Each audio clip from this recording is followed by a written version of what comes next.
Today we're kind of like about around the halfway mark of our series of one anothering, what it means to one another, and live out this. Because all throughout the New Testament, from the words that Jesus spoke to the words that Paul wrote, we see these commands to live out in biblical community. And that's what this is all about, to live in biblical community. And so I want to be clear for just a moment today. While these provide some great principles that we need to carry out into every relationship in our life, let's be very clear that these one another commands are primarily about what it means to respond and live in community with each other within the body of believers.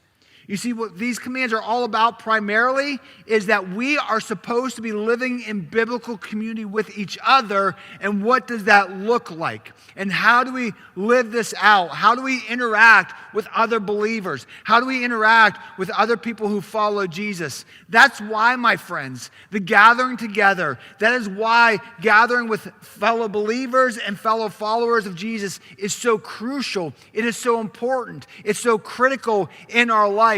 Please understand this very clearly, my friends. If you've heard anything else, make sure you hear this. It is critical to make participating within the church community a priority in our lives. It is absolutely critical in your week-to-week activity. Whenever you fill out your calendar, work on your calendar, coming to church and participating with church is a high priority. It should be the highest priority in your journey. It's so important. It's crucial. And we all make these different excuses. We all have these different excuses. Well, I can't do it. I'm too busy. I don't have the time. I have this going on. I have that going on. There's other things taking over my schedule. And here's the common statements I tend to get as to why people don't make this a priority. One is, well, my faith is private. Faith's kind of like a private thing. And, I kind of do this on my own. I have other people that tell me, well, Bill, I read the Bible regularly. I do my devos. And I watch preachers on YouTube like all the time. So I'm getting my church stuff. And can I just tell you something? Whenever you read the Bible, whenever you start to explore the journey of Jesus and the example that he lived, you quickly realize that faith without community is not practical, nor is it biblical. We were created for each other. We need each other. This whole thing of following Jesus and walking with Jesus is done in community. The community matters, and this should be a priority in your life. That's why the writer of Hebrews put it this way in Hebrews 10, when they wrote, "And let us consider how we may spur one another on towards love and good deeds, not giving up meeting together, as some of you are in the habit of doing, but encouraging one another, and all the more as you see the day approaching." You see what the writer here said? The writer is stressing something. And that thing that the writer is stressing is that this coming together on a regular basis, you must be doing. Don't give up on doing this. Don't allow those excuses. Well, my kids are in all these activities and it's just not the right season right now. Or I'm so busy with work and it's just not going to happen. Or you know what?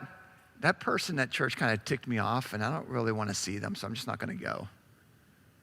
And we have all these different excuses that we use to say why I don't need to go to church right now. Or I just can't make it work right now. And what the writer's saying here is, no, this is crucial. This should be the highest priority on your weekly calendar. Do not give up meeting together, because he said what happens is we create these habits. And the writer's saying, don't do this. Create a habit like all these other people are doing. They create all these different excuses as to why they can't meet or why they can do this faith thing on their own. Don't you be one of those people. That's what this writer's saying. And here's the struggle with habits. It's been said that habits take 30 to 40 days to develop. And the problem is we drift into habits. Every one of us have habits in our lives that we've drifted into because we weren't intentional. We weren't focused on it. And it just happened. And then before you know it, different things, different behaviors, different activities, whatever it may be, have become habits in your life because you drifted into them. And what happens here in our journey with Jesus is we drift into this habit of, I can do this faith thing on my own. I mean, I can pull up a preacher on YouTube and listen to that and say I did church. But when you do that, you're missing something very important. Church is not just going and listening to a preacher, and I hope you get something out of this. Church is the community. And when we try to do this faith thing on our own, we're just behind a screen. We're missing the major aspect of what church is all about, and that's the community. That's the community. And we cannot allow this to not being together become a habit in our lives. We can't allow ourselves to get into the mindset, well, I can kind of do this following Jesus thing on my own. I'll read the Bible and I'm just kind of like private with my faith. Don't believe that lie. Don't believe that lie. Because the more the devil can push you into isolation from the community, the more he gets a footstool into your heart and your mind. Community matters because it's in community where you find your strength from each other and from one another. It's in the gathering where we strengthen and encourage each other, as the Hebrew writer says, as the day approaches. You know, what he's highlighting here is he's saying, hey, don't forget, before Jesus ascended back into heaven, he gave us a promise. And his one most important promise is, one day I'm coming back. And every one of you better be ready. You don't know when it's happening. It could be today, tomorrow, 100 years now, or 1,000 years from now. I don't know. But that's not the point. The point is I should be living every day of my life in preparation that today could be the day. And we live in preparation in community. Because it's in community where we encourage each other, strengthen each other, keep each other from that drift into bad habits, keeping each other accountable for bad choices and bad behaviors, encouraging each other when life falls apart. It's like, here's my strength network, because I can't do this thing called life by myself, and life can be pretty stinky sometimes, and I need other people in my life. Well, guess what? God says, I created the community for you. You need this community, and the more you're involved with this community, the more you are encouraged, the more you are strengthened, the more you also are part of encouraging and strengthening other people, so that all of you guys can be prepared that whenever I choose to come back, you're ready. You're ready. You see, my friends, we need each other.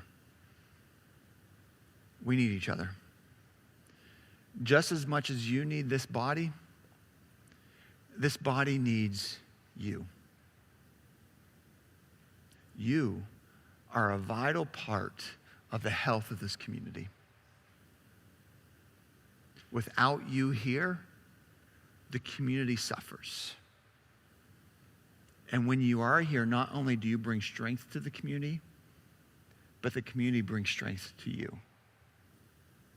That's how it works. That's how God designed it. And my friends, I'm encouraging you to participate in the community. There's two key ways for you to participate. The first is making it a priority in your life that every week you will be here in church. That you will be here involved. Not just attending, but joining a ministry team, being involved with the life here, being involved with hanging out with people in the lobby, not just walking past people, but hearing about people's stories, what's going on in their lives, encouraging them and strengthening them as they are there to encourage you and strengthen you as well. And for those times when you're out of town, it's okay. Those times when other activities kind of demand your schedule, that's fine. But don't use that as an excuse to skip church.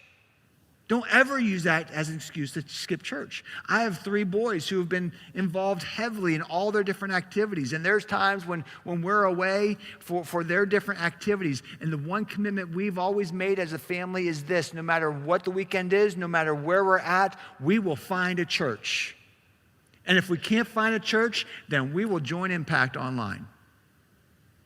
And we've made that commitment. And you know what? I'm so happy I made that commitment. We're not perfect, but I've seen that same desire and that commitment start to integrate into their lives. You know what the other cool thing, the other great thing that happened through that is when we go out on our sporting activity weekends and our team knows, boy, the Battlebox, they're going to find church. We don't say anything. We don't make a big fuss about it. We just make it there. But you know what started to happen? Other families started to catch that fire a little bit, and they say, you know what? We should go to church too. We're going to go find a church. Has it always been perfect? No. But have they been encouraged then all of a sudden to, you know what? I think we need to go find a church too. I mean, we got the time. We just need to wake up a little bit earlier. Or we got this spot between games, whatever it may be. We're going to make it a priority. We're going to get there. And I've seen God use that. Because when you live out faithfully God's commands, it sets a light. It sets a light. We also participate by meeting together when we realize that it's just not about coming together in a large family. This is almost like the reunion gathering. You know, this is like the big family, everybody's together. There's Uncle Eddie over there, right? But then within this family are the smaller families. When you go home from a family reunion, you go back home to your individual families. And that's a more tighter, integrated network. A group of people who are there for you as they're there, that you know each other, everything about each other. You love each other, you support each other. And here at Impact, our smaller families within the larger family, we call them growth groups. And my friends, if you are not participating in a growth group, you are missing out on the value of those real relationships in your life. The people who know you, the people of when life falls apart for you, they're the first ones calling you saying, how can we be there? How can we meet that need? How can we help support you? That's what a growth group is all about. And I encourage you, if you're not in a group, to make sure you go back there at the Engage Impact booth after the service and just grab one of these booklets. Check out the groups.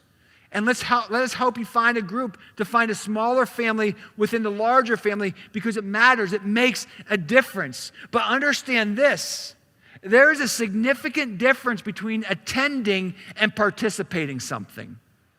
Jesus did not create the church for a bunch of attendees. He created the church for participants in the mission and what he's doing. You know, there's been many times when I go to Steeler games and Pirate games and Penguin games, and you know what? I am not involved one iota in what's going on the field. I'm not helping anything. Although there's many times when I think I could provide some help. But all I'm doing is attending and observing. I am a spectator. That's it. And my friends, the concern is, in so many ways, church, for a lot of us, has become a spectator sport rather than something I am called to participate in. Jesus died on the cross, not for us just to attend church. He died on the cross so that we may participate in a community that's above everything else in this world. And that through this community, we can love on other people as other people loves on us. That's what it means to bear with one another that we're talking about today. It's moving beyond just, I'm coming and hanging out. I am participating in this community. I am participating in other people's lives. I am going to be there for them when hard days come. I'm going to support them when those days are hard for them just to walk and manage the day. And as I'm there for them, they are here for me. And here's the beautiful thing with this. When we operate in the church properly, the way God commanded to us, to live out these one another's, to bear with one another, as we're talking about today, here's the amazing thing. All of our needs begin to get met.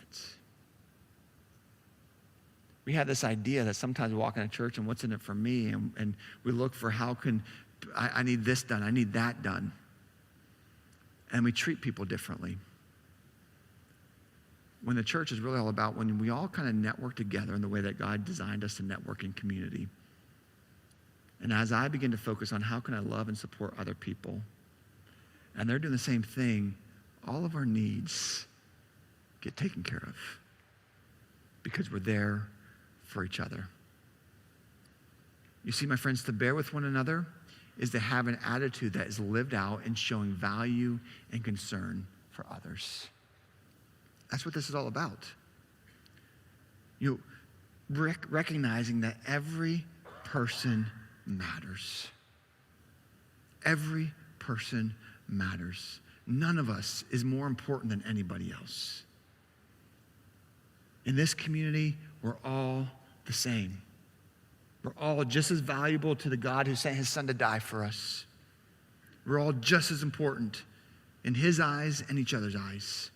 And living in community is to live out our calling to help every person to be seen, to be valued, to be loved, and have an opportunity to connect with the life-changing relationship with Jesus. Our job is not to transform behaviors or attitudes. Our job is to guide and walk people towards the presence of God and let the love of God and the transforming power of God, as Jesus is the way, the truth, and life, to transform their hearts and their minds. So let me ask you some very basic questions. Let's just get basic for a moment. Do you value people? Do you value other people? Or are you just really valued and focused on what you want and what you're trying to get? When other people come and talk to you or when you're interacting with other people, do you respond to them with respect? Respect for them as simply a human being. A human being that was created by God just like you were. A human being that you may not agree with everything, you may not like the choices they are currently making, but nonetheless, they're still a human being created by God himself that may have junk just like you have junk. Do you treat other people with complete concern about who they are, what they're going through? That I may not get it all, but boy, how can I be there for you? How can I pray for you? How can I support you? Let's flip it for just a moment. Do you struggle sometimes walking through life feeling unvalued? Do you sometimes feel like, boy, no one respects me? No one cares about me? Maybe some extremes, I just get some thoughts that if I didn't exist, no one would even notice. You see, we're kind of like in this community cycle sometimes. The cycle where we are broken and we're intersecting with people who are broken. And then we don't treat each other well. We devalue each other. We disrespect each other. We don't really care for each other. And then before you know it, we're all kind of walking through this jumbled mess of a community and tearing each other down. And that's what happens in the world. And what's scary is sometimes we bring the culture of the community in the world into the culture community of the church. And that can't be. That can't be. You see, my friends, we need to understand something. How we treat people is how we invite them to treat us. You want to make a difference in the community? You want to transform the culture of the community? You want people to treat you well? Then follow the example of Christ and his biblical standards in how you treat other people. That's biblical community. That's life-changing community. The Apostle Paul puts it this way in his letter to the church in Thessalonica. In 1 Thessalonians 5, he says, "Therefore, encourage one another and build each other up just as in fact you are doing." He was saying, listen, your role is to encourage and build each other up. Prop people up towards Jesus. Build them up towards him. You are doing it, sometimes a little bit better days than other days. But just keep doing it. Keep doing it. Build up other people in your life. Build up the people all around you. And understand this, when we take on this initiative, when we take on this command, we're recognizing something that's crucial in community. And that is, we are responsible, you and I together are responsible for improving the cycle in community with how we treat each other. If you want to change how things are happening in community, you need to be the instrument of change. You start living it out. You start being that light that then just grows and passes and grows and passes. You know, Paul puts it this way in Ephesians 4, verse 2. He says, be completely humble and gentle. Be patient, bearing with one another in love. In this community, we need to be humble and gentle and bear with one another in love. In order for us to get to that space, I think we all need to acknowledge something. We all need to acknowledge something to get to the space to live this out in our lives and live this out in our community.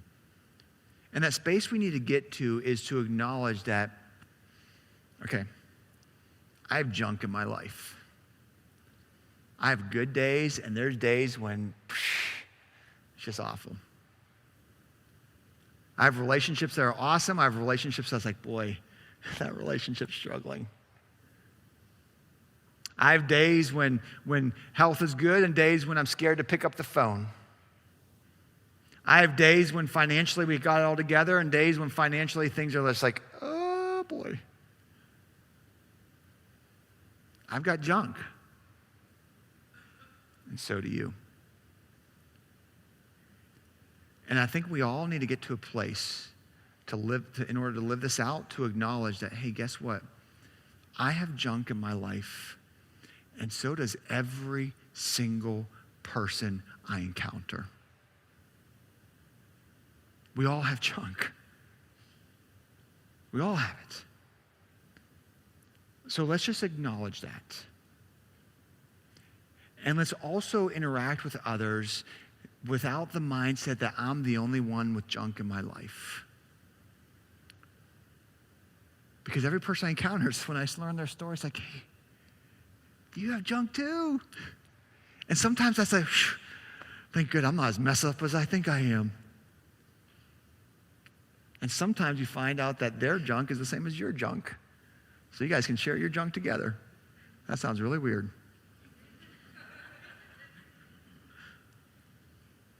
But the point is, to get to this space, we need to acknowledge that none of our lives are perfect and great. We all have stuff. And in order for me to treat people the way that God's treating me, calling me to treat them, is I need to acknowledge that they have junk just like I have junk.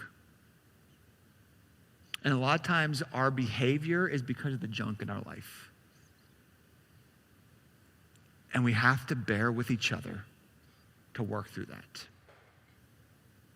We're going to get more deeper into that next week, because next week is talking about bearing with one another's burdens. So we're going to talk a lot about junk next week. So make sure you come back for that. But getting back to today, we bear with one another through humility, gentleness, and patience. You know, we've talked a lot about humility over the past few weeks, because to live out these one another commands, humility is the backbone to it all.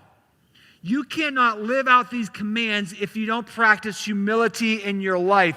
And humility in this aspect is acknowledging that I can't live my life trying to make myself look good or try to make myself feel good by making other people look small. And too many of us try to beef ourselves up by knocking other people down. And if you are doing that, let me be clear, you are sinning. You are going against the heart of God. And so, in other words, to practice this, we need to stop judging people by their past or their behaviors. We need to see people as human beings who were created by God just as we were. See their heart just like Jesus sees their heart. And realize that they have a story, just like you have a story. And slow down and listen to their story. Listen to their story. And realize, just like you and me, their story probably has brokenness in it that can only be mended by Jesus himself. And so my role is to learn their story, understand their story, and not be so focused on changing their behaviors, but to walk with them into the very presence of God who transforms hearts and minds. That's the goal. That's what it means to bear with one another. And treat them with gentleness. Don't be that person. Don't be that person who always likes to stir the pot. Don't be that person who always is involved with either creating or enticing arguments. Don't be that person, because that's not biblical. That's not the heart of God. Treat people with kindness, even if they don't respond in kindness. Always respond with evil with good, because good always wins. That's what Paul writes about in Romans 12. Good always wins. So if someone's mean to you, if someone treats you with unkindness, don't you try to stir the pot and get back to them. You turn around and you do something good to them. I know deep down, like, I just want to knock them out. But you bless them. You watch how good destroys evil. You watch how God's truth reigns. You see the grace of God in action. If they need help, help them. If they are hurting, you make a commitment to pray for them. You be the culture difference maker as God leads the path. And just be patient with them. Just be patient with them. You see, my friends, bearing with one another is acknowledging that we have a responsibility to everyone in the body of Christ. Every one of us has a responsibility for each other. So do me a favor. Just look around the room for a moment. I bet it's safe to say that you're sitting in a location that you tend to sit in most every week. And you tend to see people that you see every week. My question for you is, when was the last time you slowed down before or after the service and just got to know them? When was the last time you said, can you just tell me your story? How are you doing? How can I pray for you? What's going on in your life? Slow down and see the people around you. And here's the beautiful thing. If we all did that, those moments where you feel unseen, unloved, as we all begin to do it, we all find that space where I'm seen, I'm valued, I'm loved. I see Jesus here. I see his heart. You know, Paul takes it a bit further in his letter to the 1 Thessalonians of how we need to bear with one another with the different people in our lives. First, he highlights that we are supposed to respect and have concern for the leaders of the church and those who work hard in the church, who are always there to meet my needs. He says in 1 Thessalonians 5, verses 12 through 13, he says, now we ask you, brothers and sisters, to acknowledge those who work hard among you, who care for you in the Lord, and who admonish you. Hold them in the highest regard and love because of their work. Live in peace with each other. You know, help build up those who are sacrificing in the church on a regular basis. And then he says that we have a responsibility to each other, to those who are being disruptive, those who may be trying to bring disunity within the body. We are called to say, hey, that's not right. Let's stop that. I'm going to call you out on that. Or we see someone who's drifting away from Jesus or the church. I have a responsibility. And I say, I can't believe what's going on in their life. I can't believe what they're doing. Look at them. No, if I see them drifting, it's my responsibility to reach out. Hey, how are you doing? What's going on? Why don't I see you anymore? Paul wrote this in 1 Thessalonians 5:14. We urge you, brothers and sisters, warn those who are idle and disruptive, encourage the disheartened, help the weak, be patient with everyone. And then Paul finally wraps it up by saying we should never repay evil with evil, but always respond with good, because good always wins. We need to respond with kindness, gentleness, and patience. He says in verse 15, make sure that nobody pays back wrong for wrong, but always strive to do what is good for each other and for everyone else. My role, my responsibility to be obedient in biblical community is always strive to be there for the other person, to own up the reality that I am responsible for you, you're responsible for each other, and we're all responsible for each other. And now we need to own up to that. And as we meet other needs, we begin to see how the community begins to take care of me too. It's the biblical community that God developed. You see, when we are faithful and bearing with one another, we develop a culture where everyone is seen, valued, and cared for.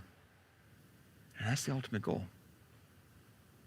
To walk alongside each other into the very presence of God. This is changing the cycle in community. This transforms what community is all about. I don't know about you, but I see the community in the world that's all about destroy, attack, like a heat-seeking missile. How can I get myself ahead? How can I win this argument? But the community of the biblical community that God developed is all about how can I love and restore? How can I be there for them? How can I help them see who they are in the God that died for them, in the God that created them, in the God that loves them? It's not about me, it's about them. And the problem that comes is that when we get so saturated individually by the culture of community that is in the world, we bring that same mindset into the culture of community of the church. And it has the ability to destroy us.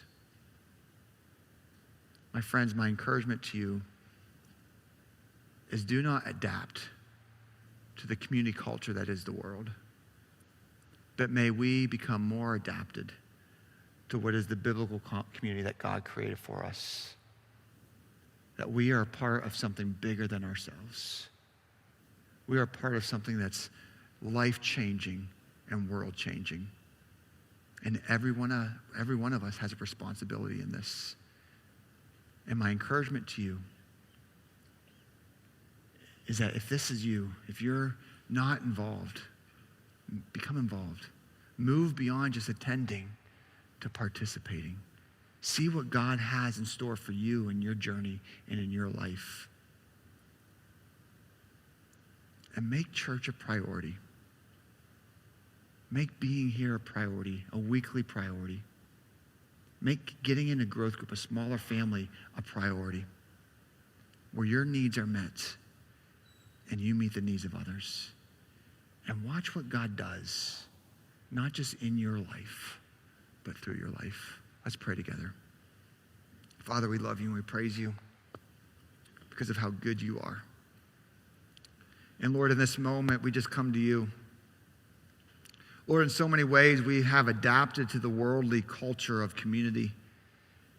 And it's more just beating others down than building others up. It's more about separating ourselves from people we don't like or we disagree with, rather than bearing with and walking with others to your presence. Lord, I pray right now that we all may make participating in church a priority. Lord, may we all recognize and own up to our responsibility to this community. And Lord, may this continually become a place where every one of us, every person that comes here may be seen, valued, and loved, and ultimately connected to you. It's in your name we pray. Amen.